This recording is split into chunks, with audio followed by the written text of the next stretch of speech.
നമസ്കാരം. പ്രദക്ഷിണ വഴിയിലേക്ക് സ്വാഗതം. പെരുന്ന സുബ്രഹ്മണ്യ സ്വാമി ക്ഷേത്രത്തിലെ വിശേഷങ്ങളാണ് ഇന്ന് പ്രദക്ഷിണ വഴിയിൽ. കോട്ടയം ജില്ലയിലെ ചങ്ങനാശ്ശേരി താലൂക്കിൽ പെരുന്ന ഗ്രാമത്തിൽ സ്ഥിതി ചെയ്യുന്ന 1000ഓളം വർഷം പഴക്കമുള്ള ക്ഷേത്രമാണ് പെരുന്ന സുബ്രഹ്മണ്യ സ്വാമി ക്ഷേത്രം. ചങ്ങനാശ്ശേരിയിൽ നിന്ന് 1 കിലോമീറ്റർ മാറിയാണ് ക്ഷേത്രം സ്ഥിതി ചെയ്യുന്നത്. മെയിൻ റോഡിൽ നിന്ന് അല്പം പടിഞ്ഞാറു മാറിയാണ് ക്ഷേത്രം. പ്രധാന പാതയിൽ നിന്ന് തിരിയുന്ന സ്ഥലത്ത് ക്ഷേത്രത്തിന്റെ പേരെഴുതിയ അലങ്കാര ഗോപുരം കാണാം. ഈ വഴിയിലൂടെ അല്പദൂരം യാത്ര ചെയ്താൽ വടക്ക് വശത്തായി ശിവക്ഷേത്രം കാണാം.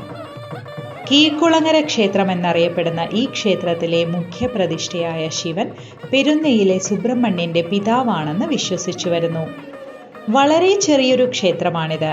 3 ശ്രീകോവിലുകളും പ്രധാന ശ്രീകോവിലിന് മുന്നിലായി ഒരു നമസ്കാര മണ്ഡപവും മാത്രമേ ഇവിടെയുള്ളൂ. പ്രധാന പ്രതിഷ്ഠയായ ശിവൻ കിഴക്കോട്ട് ദർശനമായി പ്രതിഷ്ഠിക്കപ്പെട്ടിരിക്കുന്നു. ഉപദേവതകളായി ഗണപതിയും അയ്യപ്പനുമുണ്ട്. ശിവരാത്രിയാണ് ഇവിടെ പ്രധാന ആണ്ടുവിശേഷം. ഇതും കഴിഞ്ഞ് അല്പദൂരം കൂടി മുന്നോട്ട് പോയാൽ സുബ്രഹ്മണ്യ സ്വാമി ക്ഷേത്രത്തിന് മുന്നിലെത്താം. തമിഴ് ശൈലിയിൽ തീർത്ത അതിഗംഭീരമായ ഒരു ഗോപുരമാണ് ക്ഷേത്രത്തിലുള്ളത്. ഇതിലൊരു വശത്ത് സുബ്രഹ്മണ്യ സ്വാമിയുടെ രൂപവും അടിയിലായി ശിവൻ, ഗണപതി, ശ്രീകൃഷ്ണൻ തുടങ്ങിയവരുടെ രൂപങ്ങളും കാണാം. അതിവിശാലമായ ക്ഷേത്രക്കുളം ഇതിന് വടക്ക് കിഴക്ക് വശത്ത് സ്ഥിതി ചെയ്യുന്നു. ഈ ക്ഷേത്രത്തിലെ പ്രധാന പ്രതിഷ്ഠ സുബ്രഹ്മണ്യനാണെങ്കിലും ഉപദേവന്മാരായി വിഷ്ണുവും മഹാദേവനും ഗണേശനും ശാസ്താവും നാഗത്താന്മാരും ഒക്കെയുണ്ട്. നാം സാധാരണയായി കണ്ടിട്ടുള്ള വേലായുധ സ്വാമിമാരെല്ലാം ആയുധമായ വേൽ തലയ്ക്കൊപ്പമോ കിരീടത്തിനൊപ്പമോ വരുന്നതായ വിധത്തിൽ പിടിച്ചിരിക്കുന്നവരാണ്. എന്നാൽ ഒരു വേലായുധ സ്വാമി മാത്രം ഇവരിൽ നിന്നെല്ലാം വ്യത്യസ്തനാണ്. തലകീഴായാണ് വേൽ പിടിച്ചിട്ടുള്ളത്. തൻ്റെ തിരുവായുധമായ വേൽ ഭഗവാൻ അധോമുഖമായി പിടിച്ചു നിൽക്കുന്നു എന്ന പ്രത്യേകതയും ശ്രദ്ധേയമാണ്. കിഴക്കോട്ട് ദർശനം നൽകി നിൽക്കുന്ന സുബ്രഹ്മണ്യൻ അത്യുഗ്രഭാവത്തിലാണുള്ളത്. താരകാസുര നിഗ്രഹത്തിന് ശേഷം ശത്രു സംഹാരമൂർത്തി ഭാവത്തിലാണ് പെരുന്ന ശ്രീ വേലായുധ സ്വാമി കുടിയിരിക്കുന്നത്. ഭഗവാൻ വേലായുധ സ്വാമിയുടെ പെരുന്നയിലെ ഈ ക്ഷേത്രത്തിന് 1800 വർഷത്തെ പഴക്കമുണ്ടെന്ന് പറയപ്പെടുന്നു. ഇവിടുത്തെ അന്നു മുതലുള്ള പ്രത്യേകത ഭഗവാന്റെ തിരുവായുധമായ വേല് പ്രയോഗ ആയുധമായിട്ട്, അതായത് തല കീഴ്പോട്ട് കുത്തി ആണ് ധരിച്ചിരിക്കുന്നത്.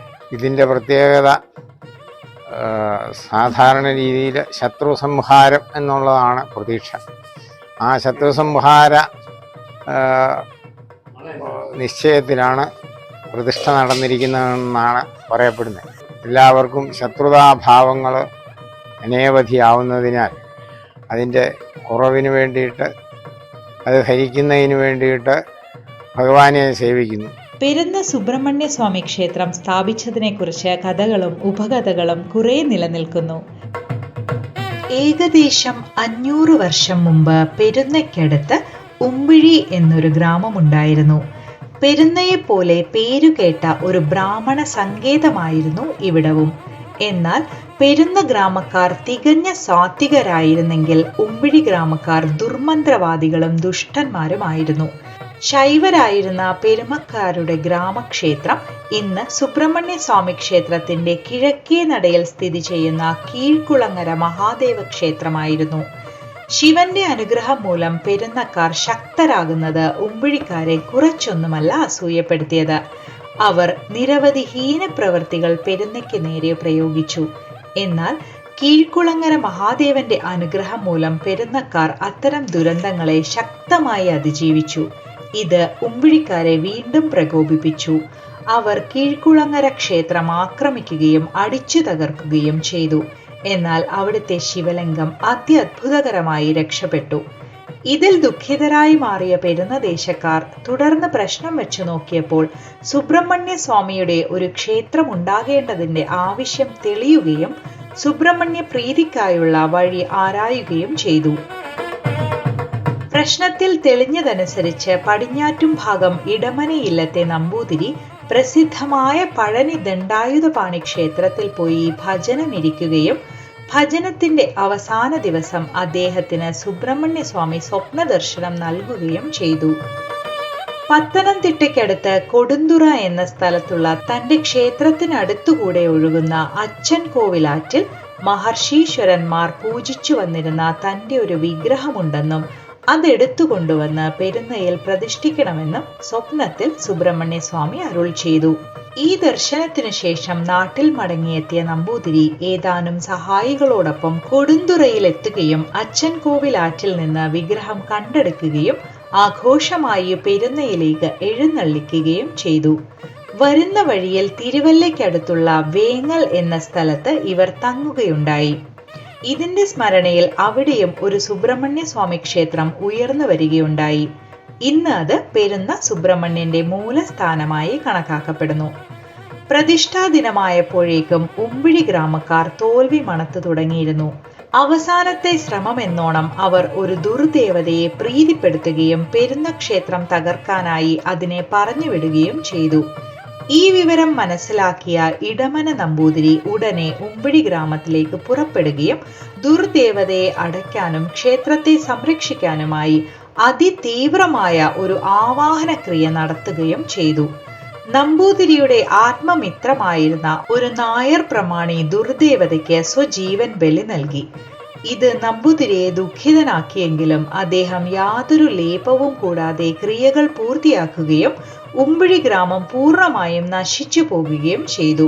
താൻ ആവാഹിച്ചെടുത്ത ദേവതയെ നമ്പൂതിരി പിന്നീട് ഒരു ഭദ്രകാളി വിഗ്രഹത്തിൽ ചേർത്ത് പുതിയൊരു ക്ഷേത്രത്തിൽ പ്രതിഷ്ഠിച്ചു. ഈ ക്ഷേത്രമാണ് ഇപ്പോൾ മരണത്തുകാവ് എന്ന പേരിൽ അറിയപ്പെടുന്നത്. അങ്ങനെ പെരുന്ന ഗ്രാമവും ക്ഷേത്രവും പ്രൗഢിയിൽ വിളങ്ങാൻ തുടങ്ങി. 1937 മഹാത്മാഗാന്ധി ഈ ക്ഷേത്രം ദർശിച്ചിട്ടുണ്ടെന്നും ഐതിഹ്യം. കുമാരമംഗലത്ത് മന, താമരശ്ശേരി ഇല്ലം, ഇടമന പയ്യമ്പ്ര, പുഞ്ചമൺ എന്നീ 5 ഇല്ലക്കാരാണ് ക്ഷേത്രത്തിന്റെ അവകാശികൾ. നിലവിൽ കേരള ഊരാൺമ ദേവസ്വം ബോർഡിന് കീഴിലാണ് ക്ഷേത്രം പ്രവർത്തിക്കുന്നത്. വൃശ്ചിക മാസത്തിലെ കാർത്തിക നാളിലാണ് ക്ഷേത്രത്തിലെ തിരുവുത്സവത്തിന് കൊടിയേറുന്നത്. മകരമാസത്തിലെ തൈപ്പൂയവും ക്ഷേത്രത്തിലെ മറ്റൊരു പ്രധാന മഹോത്സവമാണ്. പെരുന്ന, പടിഞ്ഞാറ്, കിഴക്ക് കരകളുടെ നേതൃത്വത്തിലാണ് തൈപ്പൂയ കാവടി മഹോത്സവം ആഘോഷിക്കുന്നത്. മീനമാസത്തിലാണ് പ്രതിഷ്ഠ. തുലാം മാസത്തിലെ ഷഷ്ടി സ്കന്ദഷഷ്ടിയായി ആചരിക്കുമ്പോൾ നാനാദേശങ്ങളിൽ നിന്നുമുള്ള അനേകായിരങ്ങളാണ് വ്രതാനുഷ്ഠാനത്തോടെ ക്ഷേത്രത്തിൽ എത്തിച്ചേരുന്നത്. ചൊവ്വാഴ്ച ദിവസങ്ങളിലെ ഒറ്റ നാരങ്ങ വഴിപാടാണ് പ്രധാന വഴിപാടുകളിലൊന്ന്. ഒറ്റ നാരങ്ങയും വെള്ളപുഷ്പവും ഒരു നാണയവുമായി ഭഗവാന് 6 പ്രദക്ഷിണം വെച്ച് നടയ്ക്കൽ മുമ്പിൽ സമർപ്പിച്ചാൽ ഉദ്ദിഷ്ട കാര്യസിദ്ധി നിശ്ചയമാണ്. ഇങ്ങനെ ഭക്തസഹസ്രങ്ങളാണ് ചൊവ്വാഴ്ച ഒറ്റ നാരങ്ങ വഴിപാടിനായി ക്ഷേത്രത്തിൽ എത്തിച്ചേരുന്നത്. പഞ്ചാമൃത അഭിഷേകമാണ് മറ്റൊരു പ്രധാന വഴിപാട്. ഉരിയരി പായസം, അറുനാഴി പായസം, കടും പായസം, അരവണ, കളഭാഭിഷേകം, ഉദയാസ്തമന പൂജ, ഗണപതി നടയിൽ, മൂടപ്പം എന്നിവയും പ്രധാനപ്പെട്ട വഴിപാടുകളാണ്. പെരുന്ന സുബ്രഹ്മണ്യ സ്വാമിയുടെ അനുഗ്രഹം എല്ലാ ഭക്തജനങ്ങളിലേക്കും എത്തട്ടെ എന്ന പ്രാർത്ഥനയോടെ പ്രദക്ഷിണ വഴികളുടെ ഈ അധ്യായം പൂർത്തിയാവുന്നു. നന്ദി.